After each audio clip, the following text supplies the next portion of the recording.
Hello, peeps and creeps, and welcome to Fright Club. I'm Gav, he's Danny. Hello. We're the Fright Club and this is a brand new episode of Monday Night Frights. And tonight, we're celebrating a landmark episode. It's our 50th episode! Whoa, yeah, 50 episodes! 50 we made fucking it. episodes. 50. Thank you to everyone who has supported us and watched every episode. Liked any videos, commented on any videos, and has just supported us on social media. We really appreciate it. And as we are celebrating our 50th episode, tonight's show is all about one of Danny's favourite films ever. My favourites. I love it. I love it so much. It's Edgar Wright's comedy horror classic, Shaun of the Dead.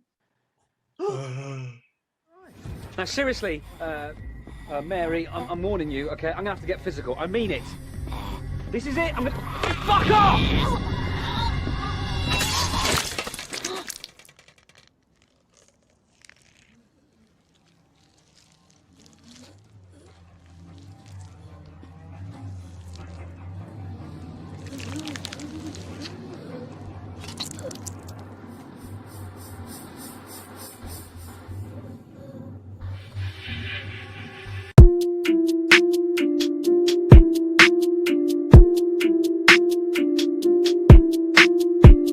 And we're back with another episode of Monday Night Frights. It's episode 4.11.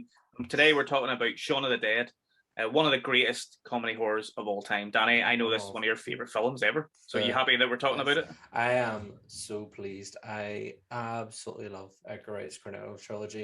And I was trying to have a think about it. I was kind of like, is Shaun of the Dead my favourite of the three? And I think it has to be. I feel like this is... it's the stepping stone in which leads to the rest, but also it's just like you can see that they had so much fun with this one. Like Hot Fuzz is definitely the more polished of the three, I would say. The World's End is good, but Hot Fuzz and Shaun of the Dead I would say are better. But I feel like Shaun of the Dead's the one where they really got to kind of just have a lot of fun with it, and you could see obviously what they had done before with Spaced and stuff. It was Simon Pegg and Edgar Wright kind of together, but this is their first kind of big feature experience together. And yeah, I just think it has some great moments, and I think that the foreshadowing throughout it, but also the fact that it's not just about horror elements of foreshadowing, it's also the kind of comebacks. It always kind of comes back to jokes that have been made previously in the film. There's always those callbacks, which I think are absolutely fantastic through this, and they're not too cheesy. Yes, it's good layers. It's got so many layers. It's a bit like an ogre or an onion. Layers. Yeah, I think it's fantastic. Well, but for our viewers, I wrote a whole dissertation on Edgar Wright's Cornetto trilogy and homage, satire, and all those sort of elements and stuff. And yeah, I spent a lot. Which we will post on the frightclubni.com. Which no, we won't. Unless Danny, we can if you want. It's not powerful. I'll admit that. It's powerful, boy. Not wild powerful essay. Like I produced the short film as well. I had to do the essay element and had to do a practical element, so I produced a short film using Wright's sort of techniques and a similar idea of like comedy horror and stuff like that, but again, not a project that I am willing to put out to the universe yet because it's just not powerful. Is that the one I've seen? Yeah, the Strong Spirits. For anyone out there who has been privileged, maybe isn't the right word, but who has had the opportunity to see Strong Spirits, yeah, you guys can say we think, but I'd love to read it. I'd love to refilm it and stuff, but it's all heavily influenced, especially by Shaun of the Dead. Wasn't that one that we sort of spoke about that you wanted to remake it? Yeah, I would love to remake it and do it. We had it penciled properly, in, didn't we? Yeah. Sometime when we have time. When we both won the lottery and can just afford to finance it all ourselves and have the time off work, that would be wonderful. But anyway, we're going to talk about Shaun of the Dead.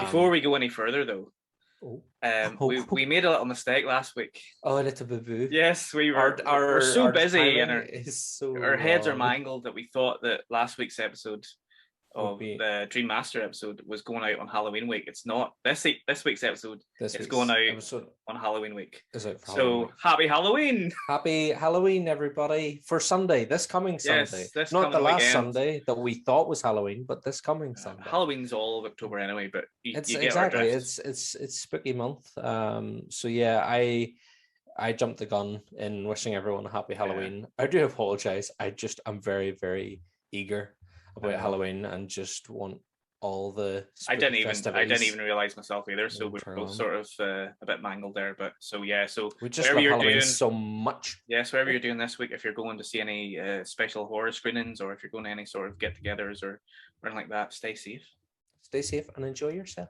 Be spooky. The most important thing of all. Enjoy yourself. Yeah.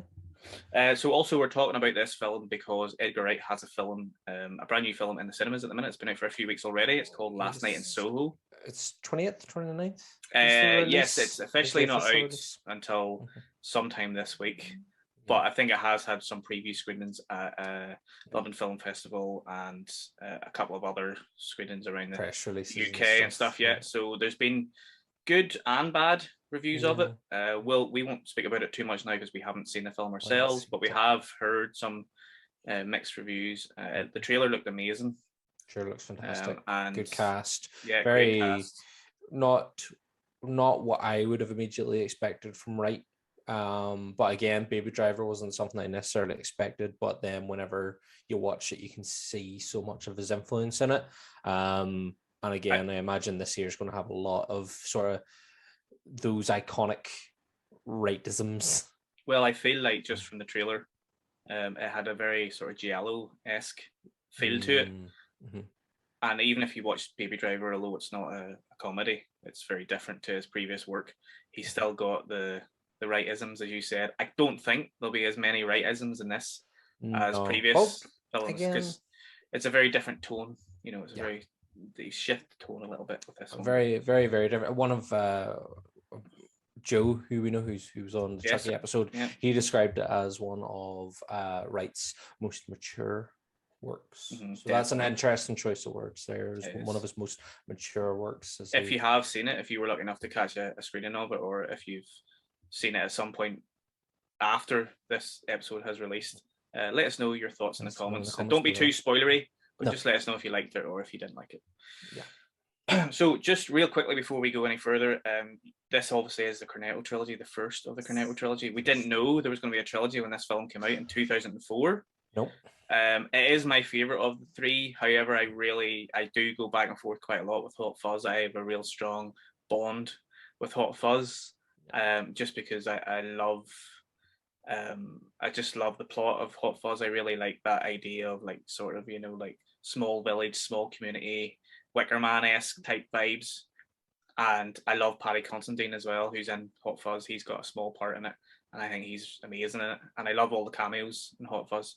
And there's a few cameos in this as well, which we'll get to at some point. Cameos. There's one in particular, though, that every time I say, I'm just like, because I fucking love it. Just warms your heart. It just warms my heart because it's a callback to something else. And as I said, this film's callbacks to stuff referenced within it, but then also other stuff is wonderful. Yeah. You can clearly see that Simon Pegg and Edgar Wright are massive film fans themselves. Obviously, if you've seen Spaced, you'll know that anyway, because most of the episodes of Spaced is a play or a parody on something. Yeah. And this film was born out of an idea that was actually originally happened in Spaced, where isn't there an episode where Simon Pegg's character, he takes amphetamines or something, he's playing Resident Evil, and he hallucinates that there's zombies. He's playing Resident Evil on PS1 and he starts freaking out. Yeah. So this idea was born from that episode. But yeah, so it was directed by Edgar Wright and written by Simon Pegg and Edgar Wright, who had previously worked together on Spaced. Yeah, I think they make quite a bit of reference to. Do I have it to hand? Probably not. No, I don't have it. You don't have it? But it's the screenwriting book. There's a screenwriting book that they actually whenever these, you know, they sort of talk about writing this film, they kind of always refer to, we use this book for it, for, you know, plot Is it devices and Sid driving Field? and stuff. Yes, Sid Field's screenwriting book. The Art of Screenwriting or something. Yeah, I mean, it's an amazing script. It's a very polished, structured script, like very structured. And yes, I'm just thinking back now, it's probably Sid Field, because he was one of the guys that really pushed the 3-act structure and the plot points that separate the different acts, and you know, all that sort of stuff, all that good stuff. And it's really well written screenplay. And you know, sometimes I think comedy gets a bad rap for the writing and stuff, and you think, oh, it's just jokes here, jokes there, and everywhere. But you know, it's not. This film isn't just about throwing a lot of jokes at the wall and seeing what sticks. There's a lot of smart commentary in this as well about British life. Yes, and I think that's one of the things why people love it so much. That's it. I mean, it's just, you know, it's kind of how would people in like a small suburb of London survive a zombie apocalypse, you know? And I think that a lot of the humor and stuff isn't necessarily in like punchline jokes, it's just in the dialogue, the way these people speak to each other, you know, like when he comes over and he's like, Nick Frost's character said, comes to the table and he's like, what do you cunts want to drink, you know? And I mean, for maybe in America and stuff, people, that kind of flippant use of the word cunt, they'd be like, whoa, but like in that scenario, it's just sort of, it lends itself well because they're sort of saying how brash Ed is, and that's why her Liz's friends don't like him. And then he just wanders in and he's just, you know, Ed's character, the way he talks, he's just, there's no decorum with him, you know, he just sort of says it as it is and will just come out with stuff. I think the dialogue in this film is absolutely fantastic. I love the fucking callbacks to everything, even some of the stuff that I'd forgotten about rewatching it for this. There was some of the lines that I had to get called back to later in the film. I was like, oh fuck, I completely forgot that. There's a line in particular where at the start of the film, Peter Serafinovich's character, Sean's roommate, calls Ed thick.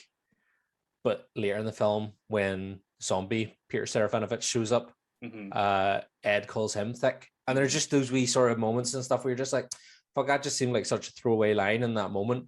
But actually they've came right back to it. And there's quite a lot of that with the dialogue in this movie, with callbacks to previous lines. And as well as the dialogue humor, the written humor, there's so much physical humor to this as well. You know, a lot of the humor is in how it's shot. And the action and stuff through it as well, and even just the reactions of people.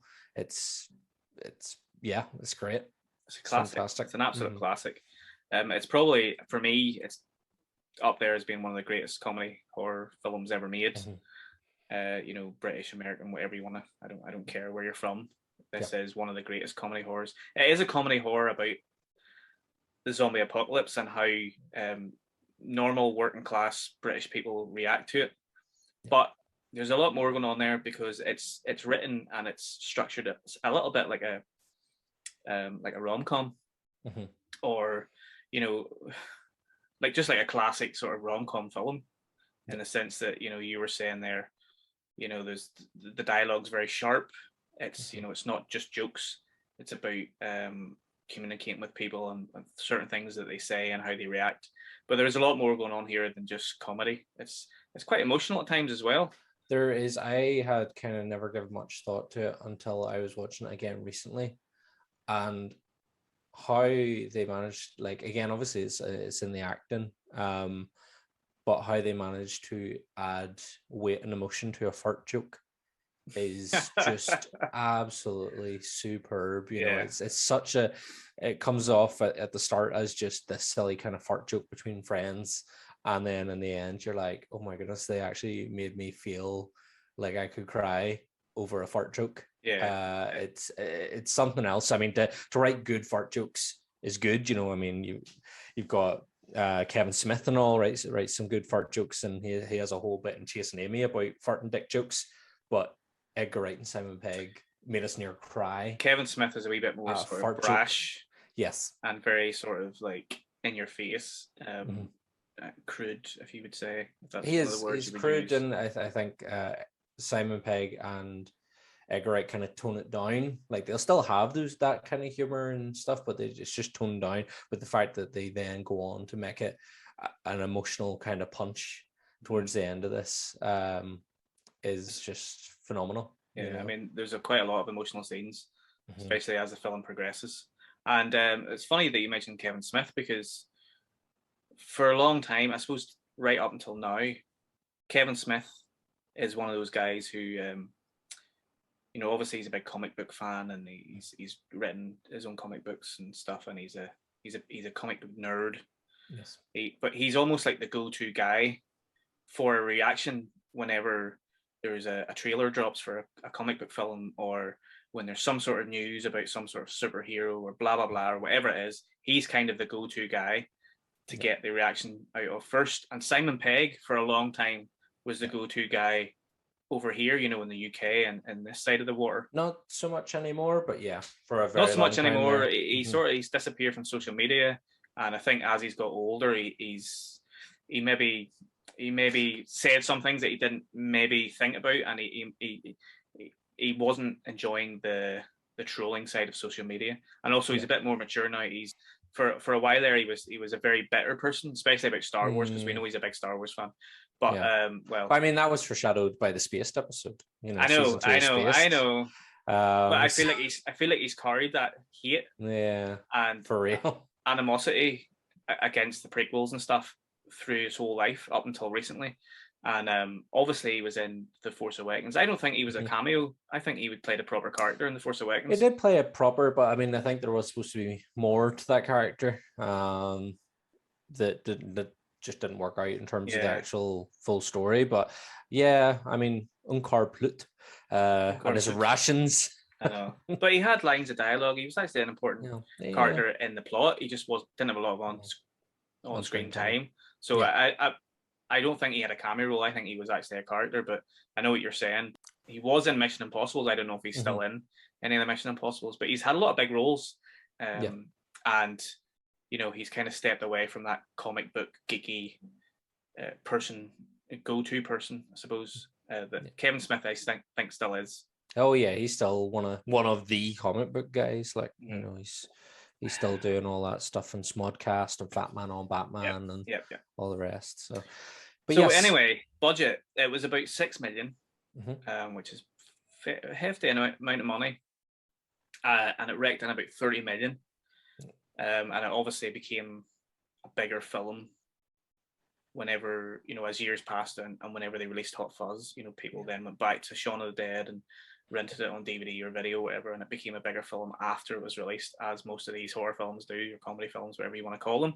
It's when Hot Fuzz kind of happened, it's when everyone kind of went, oh, the Cornetto thing, and I remember kind of thinking then when World's End was sort of coming out, it was like, oh, what flavor's that going to be, the way, because Shaun of the Dead, strawberry, and Hot Fuzz is the original, and then World's End's mint, and whoever really gets the mint Cornetto, to be fair. That was mint ice cream in general, I think, isn't my go-to ice cream. No. I will eat it if it's there, and I like it as a side. If I'm getting a pot of like 3 bits, I obviously get honeycomb, obviously, because that's the best.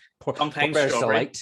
We bet Poor Bear's Delight. Poor Bear's, and then a side of strawberry, or sometimes I like to get like a salted caramel chocolate if I'm in the mood.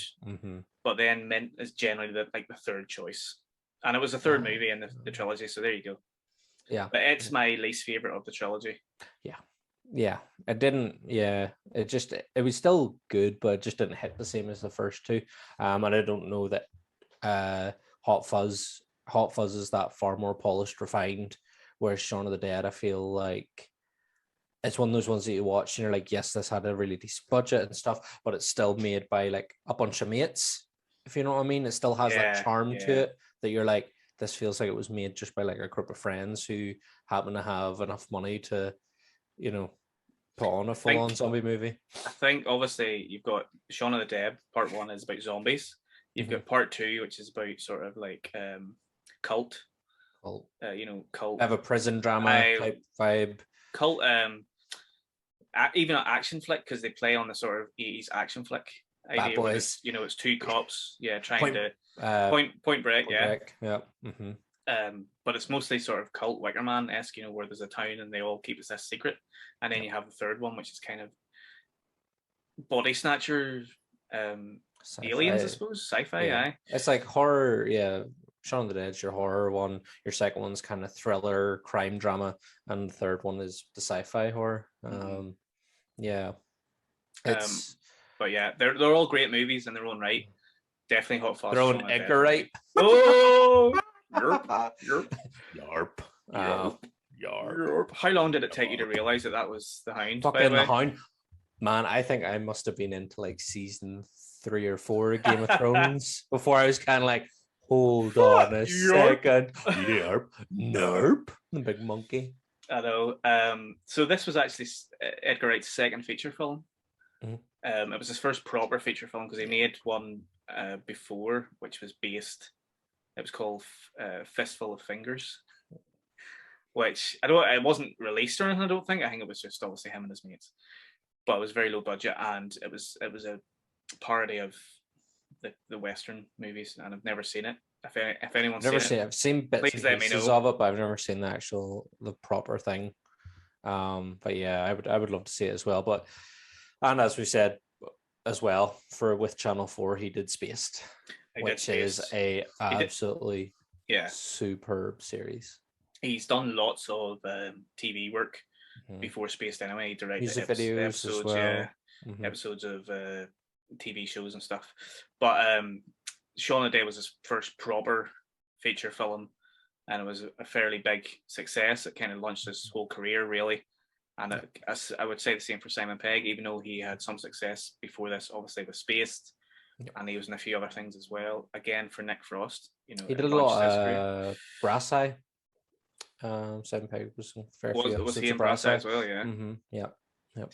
I met Nick Frost actually a couple of years ago in Dublin. Nick Frost. Yeah, I'll put a wee picture up on our Instagram. Yeah, he was amazing. He seems so down to earth. He was actually a last minute. There was a guest who cancelled, so he was the last minute replacement. I want to say it was Carl Urban who cancelled that year. I know. I was fucking super hyped. I mean, I still think, for me anyway, like Nick Frost is a decent replacement for Carl Urban. It was a great replacement because, like, I don't remember seeing Nick Frost on the con scene before. Like, I don't remember seeing him as a guest, so I don't think he does cons that often. But he was obviously available and he was on the list. And whenever they announced him, I was like, "Oh, brilliant!" So I got to meet him briefly, and I got him to sign a Shaun of the Dead picture, which I'll put up on our Instagram. So he was a lovely guy, and I got my photo taken with him as well. Me and Janine did.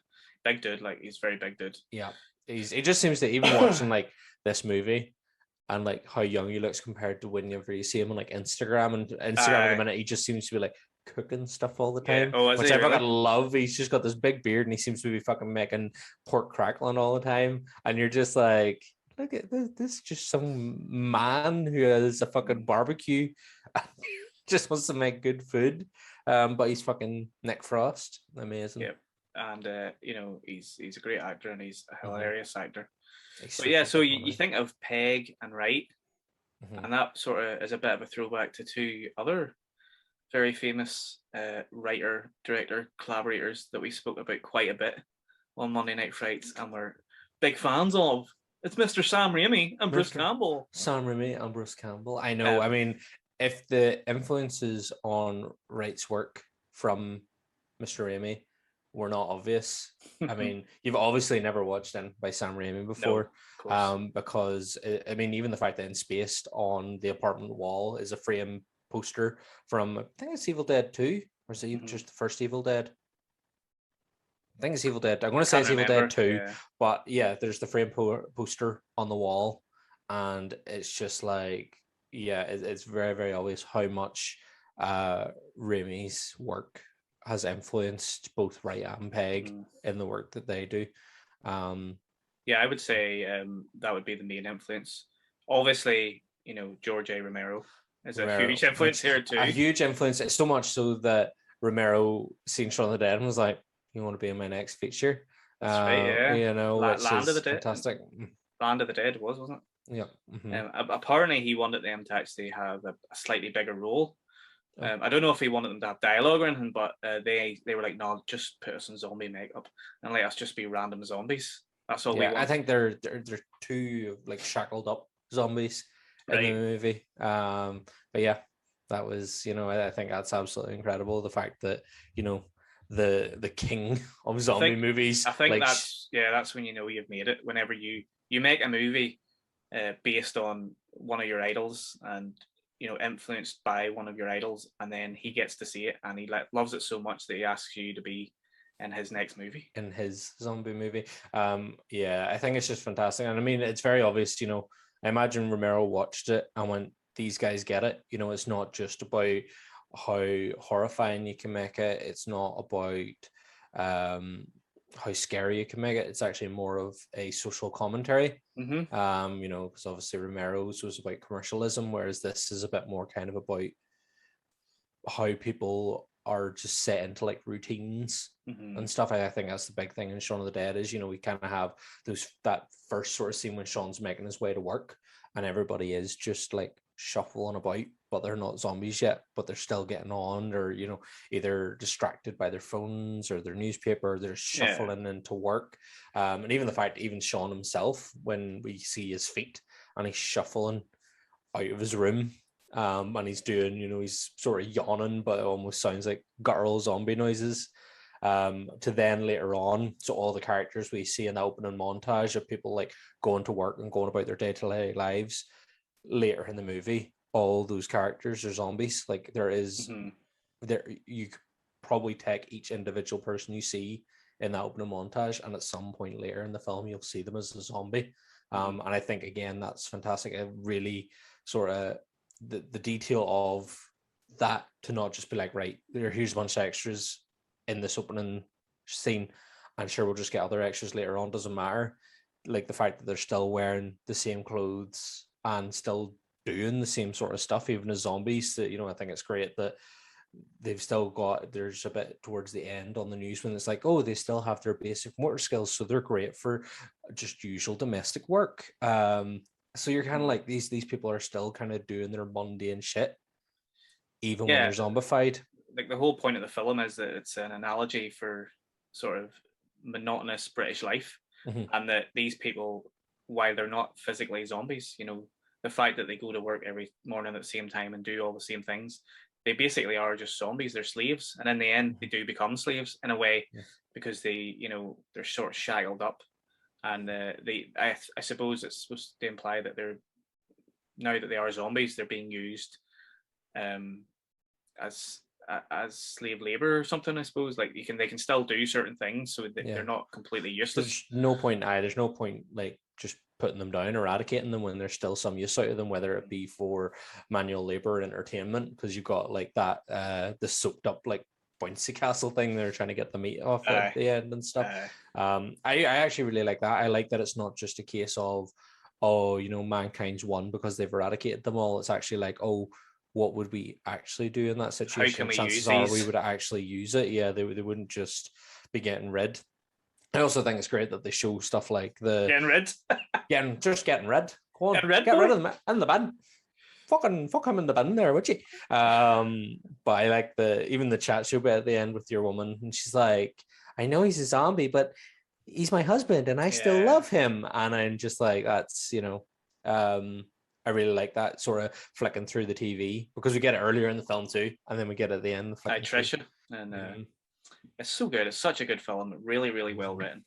It was originally Film 4 were originally supposed to be producing it, and then for some reason, because it took so long for production to get up and running, and things, you know, were delayed, they opted to drop out, and it was picked up by Working Title, who traditionally mostly do rom-coms, I think. So it was kind of ironic that they picked this up, and, you know, I sort of mentioned that this was kind of structured similar to a classic rom-com with elements of comedy and horror in it, and social commentary as well. But it took about 3 years, I think, for when the idea was first conceived, and they went forward with it to whenever production started in, I think, 2003, early 2003, I think, is when it started production. But lots of it was based on Edgar Wright and Simon Pegg's real life, and the mundane 9 to 5 British life that a lot of people live. And the opening scene, actually, which is iconic scene, we talked about it there, about him walking to the shop and was it Ghost Town? The opening with Ghost Ghost Town, Town yeah. is I love that. I think in terms of like a soundtrack, this film with its sound, because I mean we know Edgar Wright can work a soundtrack. We know that from I think for the Canelo trilogy, him putting these sort of songs and stuff in was just preempting how well he would work the soundtrack for Baby Driver, because how he needle drops in Baby Driver is so chef's kiss. Not only does he needle drop, he basically edits. Works, yeah. He edits scenes and shots around the score and the songs, which is a very clever way of editing. And some people might not like it. I love it. I think it really worked really well with Baby Driver. Doesn't work with everything, but it works really well for Baby Driver. And clearly Edgar Wright likes working like that. So I would say that Edgar Wright is similar in many respects to Tarantino and how he sees his film in his head with the songs for the scenes that he wants to film. So I would imagine he has kind of a list of songs before he has a shot list. Yeah, there's he quite likes a few to match them up, very much like Tarantino does. Tarantino and James Gunn. Yeah, James Gunn would be really good for a needle drop. You've got your Guardians of the Galaxy Awesome Mix, like, and Suicide Squad recently was Suicide Squad. Yeah, had some great ones. So yeah, no, the soundtrack to this one though, Shaun of the Dead, I think has one of the best soundtracks of the three as well. And one of the greatest fucking scenes with a song, ever. With one of the most iconic bands ever. And we're talking about the Don't Stop Me Now scene in the Winchester where they beat up the zombie. Where they're beating up the bar owner with the cricket cues.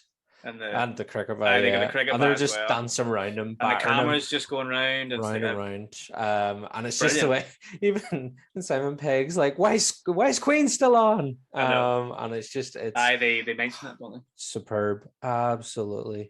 So that for instance, that scene was filmed with that song already in mind, or sorry, it was written with the song already in mind, and whenever they filmed it, they choreographed the scene to the song. The stick hitting. They didn't have the song. They didn't have it licensed yet. So Simon Pegg wrote a very personal letter to Brian May and was like begging him, look, please, can we use this song? We have, we love the song. We love you. This is important to the scene. It's not just a song in the background. And thank God Brian May graciously said, yeah, go ahead. I'm sure he got a nice wee payday of it. I dare say they got some spindlies for that. Like, 5 million of the budget went to just that song. Just paying for that there. But man, Brian May was going to get his perm done again. I get my perm did. Thanks very much, Simon and Edgar. But yeah, fantastic scene. And, it has been sort of parodied, I think, since then. But I think anybody watching this film would say that's one of the greatest scenes in the film. Yeah. Yeah, 100%. I mean, it's such an iconic, I think, now even in horror and comedy, it's such an iconic moment for that song. At least I think of it anytime I sort of hear the song now anyway. And again, one of the most enduring things about this film is the cast. Obviously Pegg and Frost are fantastic. There's such a great duo. Their chemistry is amazing. It's the fact that ensemble cast is amazing too. Oh yeah, the whole lot. But the fact that even so obviously Frost came on during Spaced, and he was Simon Pegg's friend, and Wright wasn't actually that keen on him to start with, like wasn't keen to hire him onto Spaced, but Pegg basically convinced him, saying, like, look, give him a chance. He'd never done. He was like a rugby boy, and they just didn't think he'd be able to pull it off. But I mean, look what happened with Spaced. He's one of the most iconic characters for that. And then from there, that's where their kind of relationship as a trio blossomed. And we get that fantastic performances through in Shaun of the Dead and Hot Fuzz. What I love, I think one of the better things about World's End is that we finally see Nick Frost moving from being the foil character to Simon Pegg's character to actually being a bit more of his own. He's sort of more of the hero in World's End rather than Simon Pegg. Simon Pegg is kind of the fuck up, silly one by the time World's End comes about. But yeah, I think them as a trio, Pegg, Frost, and Wright, are fantastic, and I would love to see them do something again. I know there'd been chat about them maybe working together again, but it's always one of those things that's like, will it ever happen? Will we ever see it again?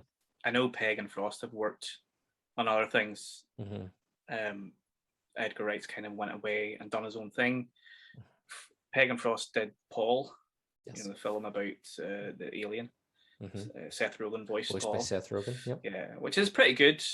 It was pretty funny. And again, it was a nod to kind of fandom and geeks and stuff like that. I mean, the fact that Sigourney Weaver appears at the end of it. Sorry, spoilers. What? I know. But man, I actually really enjoyed. One of my favorite things about that film, though, is that they're doing the sightseeing. Like they've got an RV and they're going around viewing all the nerd sites. But then, as like an outtake, sort of like mini short, they did Simon Pegg and Nick Frost as C-3PO and R2-D2. Yeah, out in remaking Star Wars. Desert.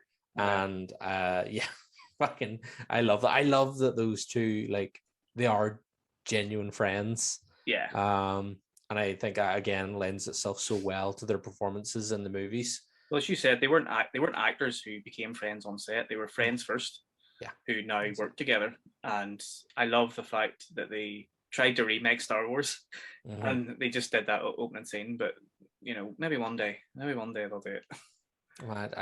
I would like to see just something again from the Wright Pegg Frost team.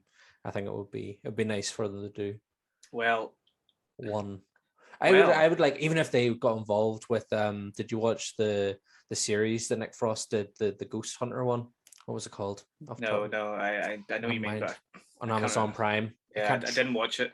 Truth Seekers? Could be Truth Seekers, yeah. Something like that. But yeah, it was quite good. I think they're doing something together again, Pegg and Frost. I don't know if Wright's involved, but there was rumors for quite a long time that they were going to do a sequel before they did at World's End. There was rumors that there was going to be a spin-off to Shaun of the Dead, and it was going to be Yvonne of the Dead, which is Yvonne is, what's her name? I can't remember her actual name. She played Daisy in Space. Daisy. Is it Julia Stevenson? Julianne Stevenson? Fuck, I've written her name down here somewhere. Played Daisy in Space, and she's part of the other group that you see later in the film of Shaun of the Dead, which we'll talk about in a wee bit. But she's one of the main members in the other group, and it was going to be about that Jessica other group. Hines. Jessica Hines. I knew it was a J. Jessica Hines. Yeah. So they were going to do Yvonne of the Dead. Okay. Because that's her character. I don't know how far it got, if they wrote a script. I don't think there's a script out there. I'm sure they had some sort of idea, and it would have been similar to Shaun of the Dead. And even more exciting than that, and I really fucking wish that they had done this, From Dusk Till Dawn. They were going to do another film about vampires, and it was going to be the character Sean was going to, I don't know the story, but I assume that he was going to maybe go on a trip through Europe somewhere, or maybe go to Mexico or America or something. And do we need to give Al Edgar a call and say, listen, we heard rumors of a From Dusk Till Dawn. What's happening with that? Do you need a hand? Whenever we get him on the show, that'll be the first question. I'll be like, right, where's that script? I'll write the script. Me and Danny will help you write the script. If Edgar Wright came on the show, you'd just have to talk the whole time, because I'd just be like, I wouldn't be able to. I'd be like, I wrote a dissertation about your work one time. Do you want to read my story? Would you like to see the movie I made based on your movies? I'd just be eating cornettos constantly. Just shit my pants. No, that is the film I want to see now. Pegg, Frost. Well, not Frost. He'd be a zombie. He's a zombie. Pegg and Wright. Maybe Frost can have a cameo as another character. Not a cameo, but maybe he can just play another character. That's fine. He can do that. Yeah. I mean, what if they just crossed over all those Cornetto trilogy characters into one? What if He it was all in the same universe? He could play the Hot Fuzz character. Mhm. What was he called in Hot Fuzz? Fuck, I can't remember. He could. I think he could do that. I think he could do that. Yeah, I don't see why not. They could do whatever they want. I don't care. Just let's make it happen. Just Start the petition. Let's it going out from dusk till Sean. Is there any other? Is there a fourth Cornetto flavor that they could use?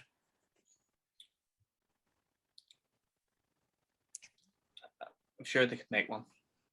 Salted caramel. There must be. The salted caramel Cornetto. I know. There's bound to be a special edition or something. Aye, definitely is. A spooky one, a Halloween or Christmas one or something. Ooh. So orange flavor. I know. Anything, I don't care as long as it happens. Yeah. But so it took about 8 weeks to film. It was filmed basically around London. They filmed at Ealing as well, and the pub that they filmed in the Winchester is called the Duke of Albany pub, and it closed down years ago. I think it's like a block of flats now or something. Yeah. But you see, sometimes you see people taking pictures of the locations and stuff and putting them on Instagram and stuff, which is always nice to see. Yeah. So people haven't forgotten this film at all. I don't think anyone will forget this film. It's so good. Some of the cast, we've talked about the ensemble cast there. We'll go through a few of them because I think there's a lot of amazing performances in this film. Yeah, iconic, and I mean, iconic faces from the sort of British TV and movie scene. Mm-hmm. Well, Bill Nye played his stepfather. Yeah, plays stepdad. He's fantastic in this. You got comedian Dylan Moran as well as David. Mm-hmm. Lucy Davis plays Dylan Moran's girlfriend. Can't remember her name. Diane, yes. Mm-hmm. Peter Serafinovich as the roommate. Pete. Pete? Yes, he's the first one to get bit, isn't he? Yeah. He gets bit at the start. He gets bit. Shot in the balls too. He's from Space as well. He's got a great couple of lines from Space from that episode. That's fantastic. But he also was the voice of Darth Maul, of course. He's the voice of Darth Maul, big spoopy man, Darth Maul. There's also fucking Matt Lucas.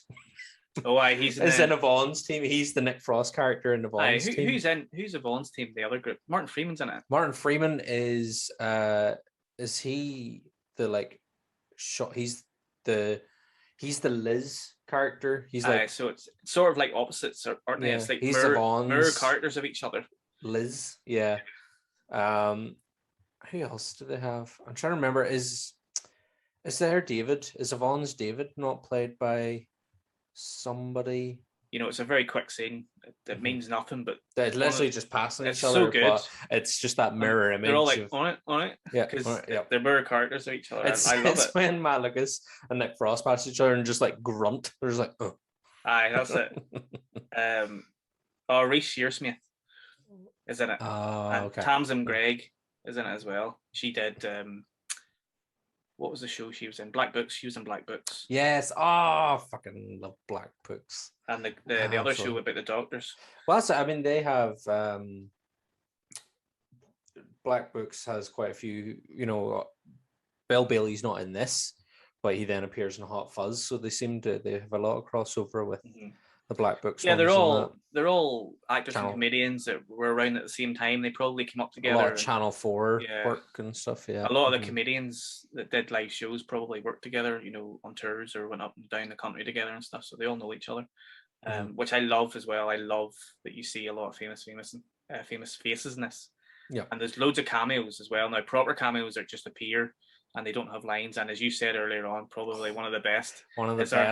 Is our boy. Is our homeboy, Michael Smiley. Mr. Michael Smiley. Michael Smiley reprises his role from Spaced. And he's still wearing his wee yellow hat. Hello. And the wee cycling gear. The wee cycling gear. And he's a zombie in this. And it is just one of those moments where if you're a Spaced fan and you see it, you spot him. And he's still kind of bobbing his head whenever he's outside the pub. And you're just like, I know. There he is. There he is, just that nice wee nod to the first work they did together. Wonderful. It's quite a lot of cameos, so go and rewatch it and see if you can pick out all the famous faces. You probably won't be able to see them all because most of them are zombies. Well, that's why I think it's really good about like this zombie movie. And we kind of talked about it in like Train to Busan and stuff. Is that unless they're like gored, they don't look like zombies except for the contact lenses in their eyes. Like that's how you know they've properly turned is when the eyes change. But unless they've got like some bloody gore on them, because I mean the first zombie they sort of properly see, because they see when they're leaving the bar the night before the big outbreak.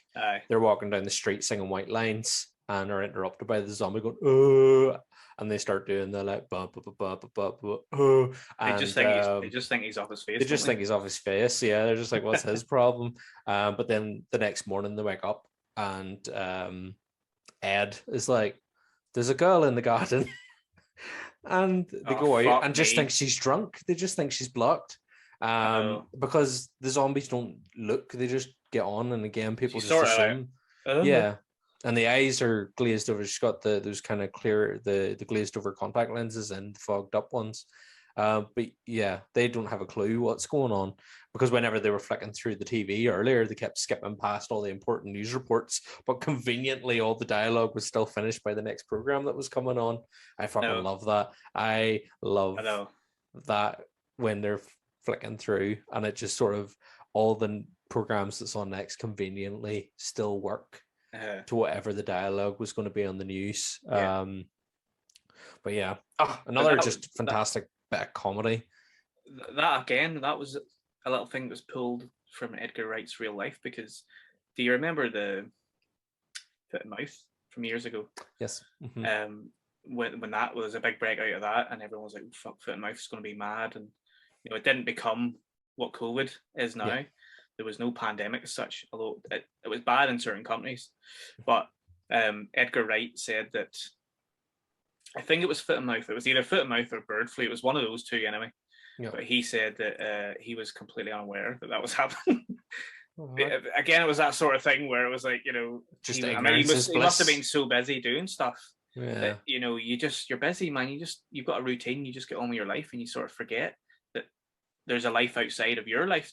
And that's what this film's about. It's about, again, that analogy about the sort of mundane British life. Yeah, and, just floating on by and just not paying close enough attention. You're just sort of ignorant to what's going on around you because you're so driven, tunnel vision. We talked about the songs there. There's some great songs in it, obviously, but the actual score itself is quite good as well. Pardon me. It was done by two guys called Dan Mudford and Pete Woodhead. I'm unfamiliar with them, but I think they're just like working composers that work on they're not like they didn't have a huge body of work before this anyway.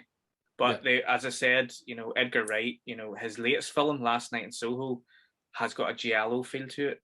I think he's a bit of, we know he's a big horror fan. Yes. And he loves this, splatter gore. He's a big fan of like Evil Dead, Bad Taste and stuff like that. But he's also a fan of giallo stuff. So I think he wanted to have that kind of feel to it. They did use some musical cues from the original Romero Dawn of the Dead film, and they also used some temp tracks from the band Goblin, who has worked on a lot of Argento movies over the years.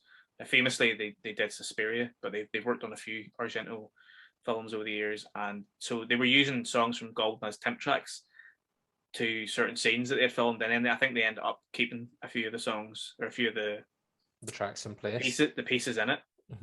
But that's the kind of vibe that we're going for, and it works really well here because it's that kind of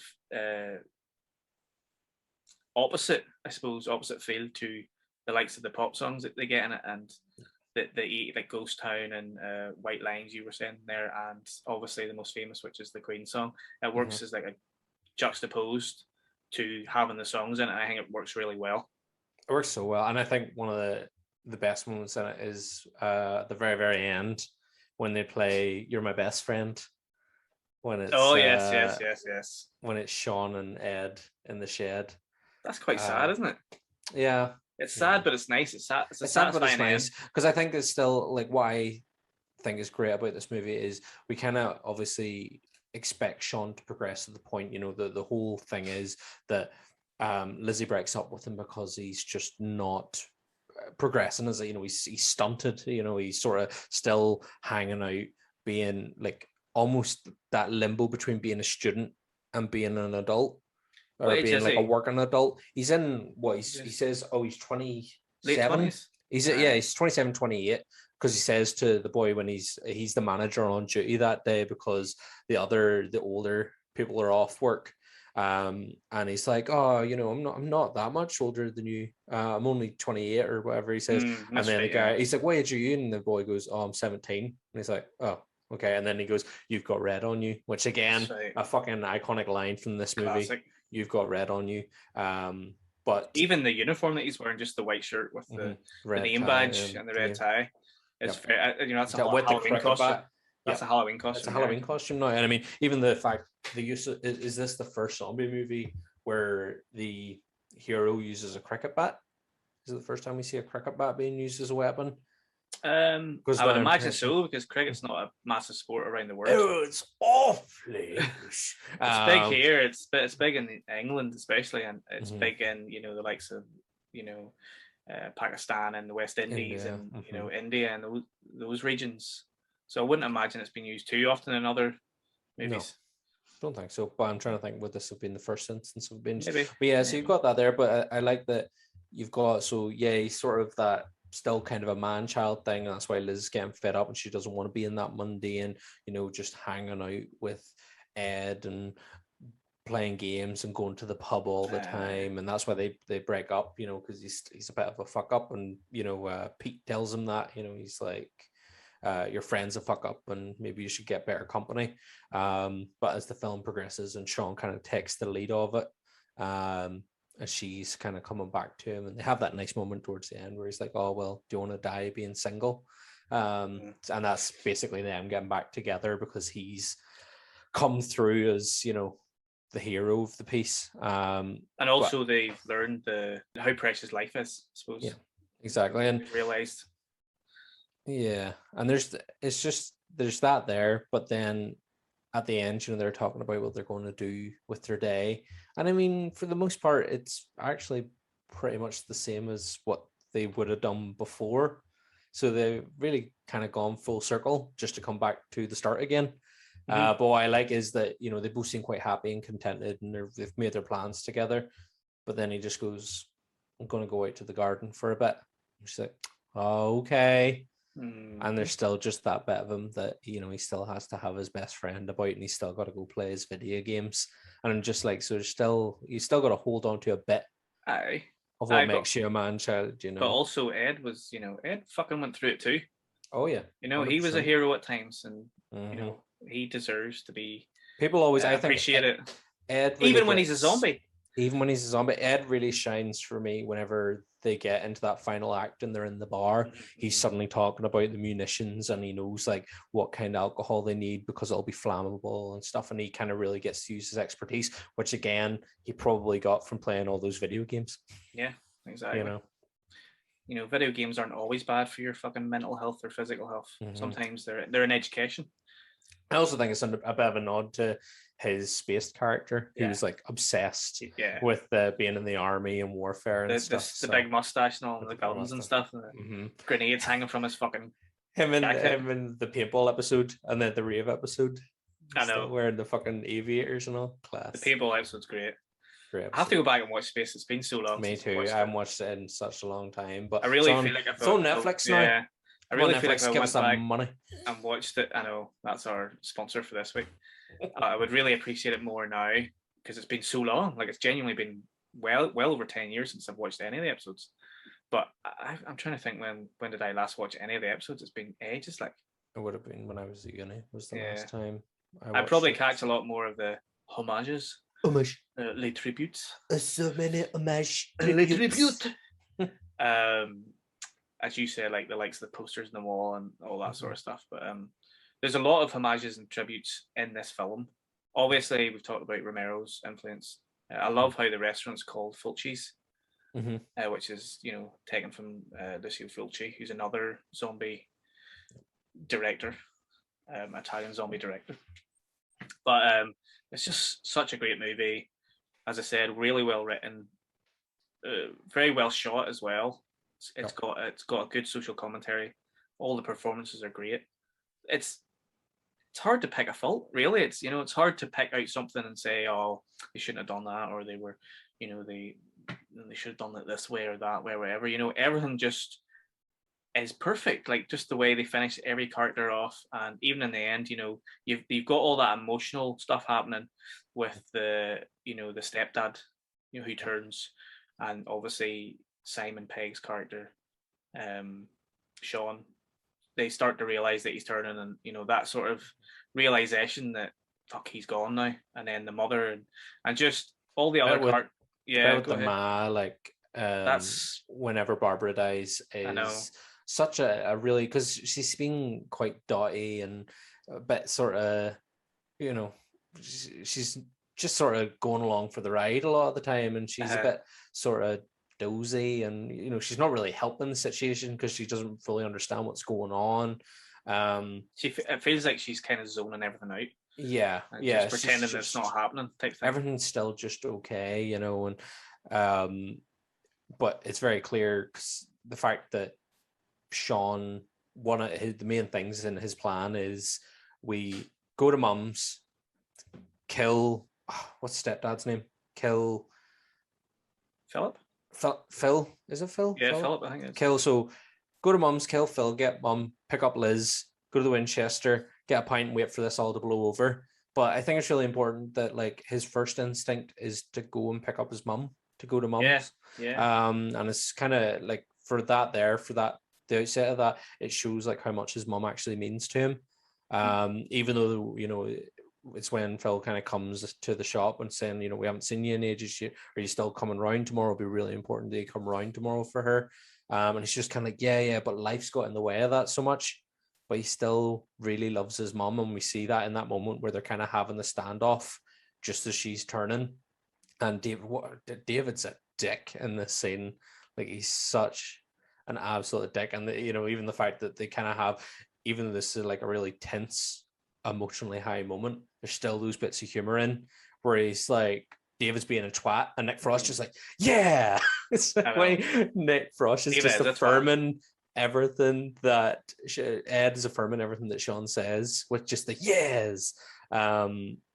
It's fantastic. I think there's still like that wee bit of humor in that emotionally heightened scene that works really, really well. But then whenever that standoff's over and Barbara turns and it's Sean has to do it, it just, yeah, it hits properly. It hits more than just everybody sitting gurning, you know. I think they realize that, yes, it is still a comedy, so they give us all that emotional stuff, but then they know that they have to still kind of end it with a joke, or at least have a joke floating about there somewhere to remind you that, you know, it is still a comedy, and this is supposed to kind of, we're making you feel sad, but, you know, we're going to make you feel pretty good in a wee second. So then they do double whammy. They do kind of double down on it whenever they get down into the basement, and Ed's like, look, you guys go, I'll stay here, fend them off, buy you some time. And then, you know, Ed says, sorry, Sean. He's like, no, honestly, like, you know. And he's like, no, Sean, I'm sorry. And it's a callback to earlier in the film when he goes, sorry, Sean. And Sean sniffs and gets hit with a fart. Yeah. And he's like, oh, God, I wish you'd stop doing that. And Ed says, I'll stop doing it when you stop laughing. And we get it again later on, but we just have that really, it's just such a really nice moment between two friends, and you just know that it's something that two genuine friends would do. It doesn't feel out of place, and it doesn't feel crude or anything like that. It's just a really nice, genuine friend moment. It's that thing where two friends, especially two guy friends, they don't like their emotions to take over. They tend to go back to the sort of, the lad humor type thing. But they also know that they're both there for each other if and when anything bad does happen. Exactly. And even the fact, you know, you kind of said there about like lads not showing emotions. It's actually Liz that says, I love you, Ed. And then Sean chimes in with, I love you too, buddy. You know, and it kind of, so she kind of has to say the I love you bit first before it's okay for him to say. Yeah, exactly. Because even the fact that earlier on in the film, when Sean's confessing his love for Liz, because Ed's like, why would you go back for her? And he's like, I love her. And Ed's like, gay. I know. But, you know, I'll go as long as I get to drive. I know. You know, so again, But I it's kind of just like how, again, it's that thing where Sean and the stepdad don't get on very well, or they get on okay, but you know that it's a bit of a rocky relationship, a little bit anyway. Mhm. And it's sort of like, but then he's clearly very sad, when that happens. But I suppose he's still trying to find that way to show his emotions. Yeah, he gets there in the end. exactly. But yeah, and I think with that we show. I think it's really nice in that as he develops as a man, he becomes a bit more of an adult, a grown up. With that comes emotional intelligence. And I think that's good that he emotionally develops throughout this as well. He doesn't just become like a shrug it off kind of guy. You got to deal with it in the moment. It was up for a few awards. I think it won best screenplay at the Biffas. It's the British Independent Film Awards. It also was nominated for a few BAFTAs, film, I think, or director, and it also won the Saturn Award for, what did it win? Best horror film at the Saturn Award, and it won the screenplay award at the Bram Stoker Awards as well. So I'm really glad that it got recognised for the writing. Recognition it deserves, yeah. Not just a fun movie that's like, oh, it's a great fun. It's genuinely really well written, and it's a movie that I think, after all these years, we're nearly 18 years. 2004 it was released, so so we're 18 years. 17 years, sorry. My head's I'll be 18 years next year. I'll be 18 years in a couple of months. Yeah. So anyway, we're a few years short of 20 years. That's mental. Can you believe that? It's actually crazy. It's mad to think that I was what?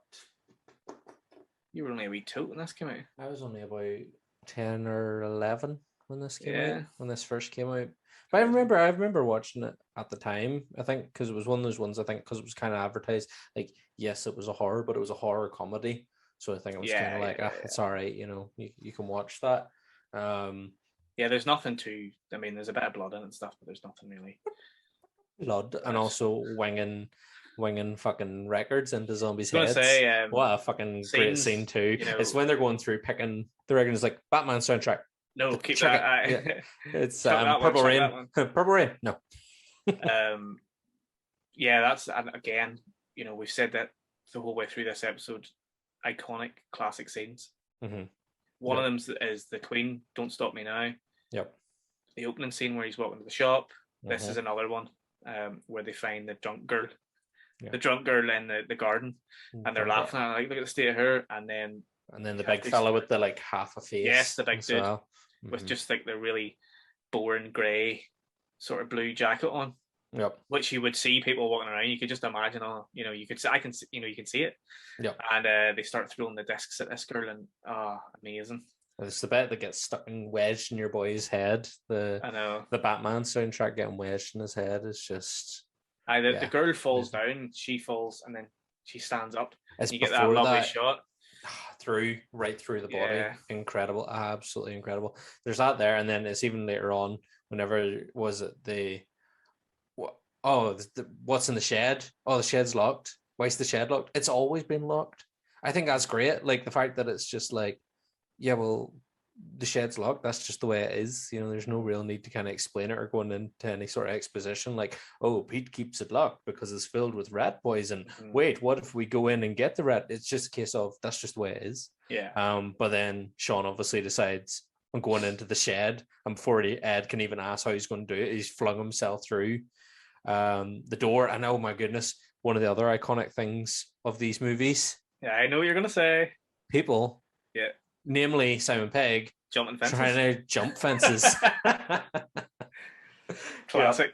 It's Simon Pegg jumping a fence. Simon Pegg jumping a fence because it's every time his character. So this one, he tries to get over it and it collapses. And then in Hot Fuzz, he just like does a front flip over it. And then World's End. World's End's bound to have a fence. Do not just barrel through it. I can't remember, but there's definitely a scene where they have to jump fences or do something in World's End. I can't remember. Yep. But But I love it. It's Hot Fuzz. You're right, where it's like he just hops over. It's obviously a very smaller version of Stuntman, but the way he bounces over it is just hilarious. Yep. Just leaps over it, but my God, man, I need to just go back and watch all these movies. Right, I want to go back and watch the full credit. Like I watched Shaun of the Dead today for this, and was just watching. I was like, I'm having a really nice time. Like I love this movie. Yeah, it's so good. It's really heartwarming, and it's just it's a comfort movie, and it's funny, it's emotional. You got those bits of dialogue and stuff. And just when one line's kind of said, what's coming up next, but it still feels great to hear it. Like you're not kind of like fed up going there. I've heard this so many times now. It's one of those ones where you kind of go like, this is, as they say in the movie, fried gold.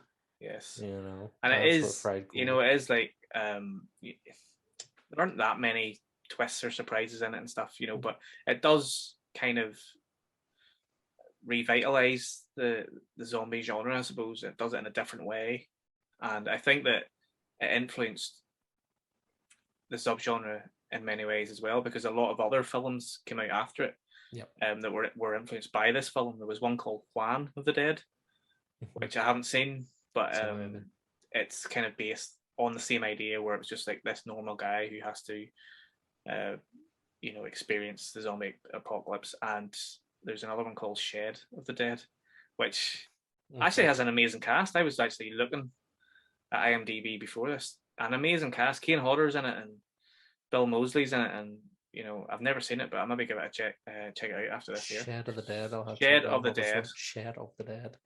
If you've watched it, let us know in the comments. I wonder, is it the same shed from this? Ooh. Filled with rat poison. Just filled with rat. Oh. I think this one definitely, I think it also inspired like a wave of like horror comedies in British cinema. And again, for the most part, not the best. Not the best. This one definitely started strong and then sort of fizzled out. But yeah, Shaun of the Dead, I think, has a lot to answer for when it comes to being one of the grandmasters of horror comedy. Yeah, definitely.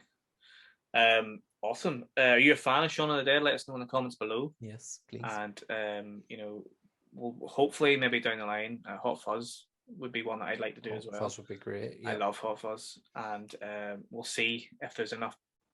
If people watch the Hot Fuzz episode as well, we'll maybe think about doing the third one. Then we'd have to do the third one. I think it'd be rude then. not to. I think it'd be rude not to. Do the first two of the Cornetto trilogy. How could we not do the third? And we have to get a few Edgar Wright shows on here so that we can get them on to talk. I know it's not like he's busy or anything, But anyway, that's all we've got time for this week. As always, check out the website www.thefrightclubni.com and check out Twitter and Instagram at thefrightclubni.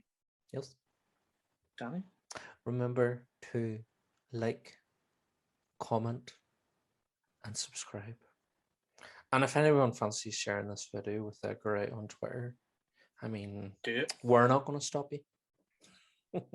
Have we said that we love Edgar Wright in this video? I don't think so. You love him a bit more than I do. I am a big Edgar Wright fan. Like, I really love the Cornetto trilogy. I love Baby Driver. Scott Pilgrim. Yeah, even like his music videos and all the other wee things that he's done. He's phenomenal. I think he's one of these ones that he started out really young, like quite young, his early 20s, and he's just made such a name for himself. And yes, it's very obvious that how much of an influence like cinema and everything is on him, but he's made it his own. Like he's absolutely put his own stamp on it all, and I think that's fantastic. Inspirational. I think what I love is I love film fans who become filmmakers. Yeah, and I love that you can see it in their work that they're fans of cinema and that they take their influences and they're not scared to, copy their idols basically, and do certain techniques that their idols have used. These, we've talked about Sam Raimi, obviously Romero and all that sort of stuff, and I love people and filmmakers and writers that do that. And I think that's why I'm attracted to the likes of Edgar Wright and Tarantino and some other filmmakers, out there, because you see it in their films, and I love that. So yeah. I mean, look at one of our absolute favorite things of all time, Star Wars. But where would George Lucas be without Kurosawa and the like? Exactly. And I love that, Star Wars is now, if you've seen Visions. Powerful stuff. The first episode of Visions is very much, what is it? It's a fucking homage to Akira Kurosawa. Homage. It's the biggest. And I mean, Mandalorian already kind of did it with their sort of Seven Samurai episode, but Visions went straight ahead and went, no, this is going to be. This is like literally taken from. Like you can smell the homage from a mile away. Mm-hmm. If you watch any of Kurosawa films, it's basically the same sort of thing taken from that. So yes, we do love our film fans. Yes, we do. One day, Danny, that'll be us. Someday, fingers crossed. Maybe we'll be making films, and people will be like, "Oh, those boys love Edgar Wright and Tarantino." They just started out doing a wee horror film vodcast on the YouTubes, and now look at on the telly. On the telly. What you doing on the telly? On telly. On Tinternet. On Tinternet. On Tinternet. I know, Danny. No blue hues in this week either. Was there? Kind of a bit of a blue hue when they're leaving the pub and they're singing White Lines. There's kind of that nightly blue hue, but no real distinctive blue hues. We have to get the World's End. We have to get the World's End for the blue hues. Even Hot Fuzz. Hot Fuzz has a fair share of blue hues. Yeah. But Shaun of the Dead has more of a red thing going on. Shaun of the Dead as well. I worked on HMV for many, many years, and obviously the DVD case was red, red font, and it was very much red and black with a bit of white in there. There was a lot of DVD cases that looked like that. Yeah. Very much, red font and blah, blah, blah. And just that whole artwork on the poster and the DVD case was, it was very inspiring and influential. I don't think they were the first ones to do it, but that's just very much in my brain. That color scheme and the font is in my brain. So, yeah. So anyway, that's all we've got time for this week. Anything else you want to say, Danny? Also, remember to pop over to our website where we still have t-shirts. We do. And these lovely little patches. Patches, wee mini patches. Little teeny tiny patches. I had it sitting here because I was just noticing how lovely it was. They would look lovely on a wee bag or something, or on a wee bag, or or a wee do you have a lovely wee winter bomber jacket? It'd look lovely on a wee winter bomber jacket. Just saying. Or a wee beanie. You could put it on a wee beanie. If you've bought a beanie recently and it's plain, and you're like, oh Jesus, it's plain. A wee patch on your beanie. Buy a patch. But anyway, I think that's all I have to say. Happy Halloween, everybody. Happy Halloweens. Stay safe. Take care. All the best. Bye. Bye. You've got red on you.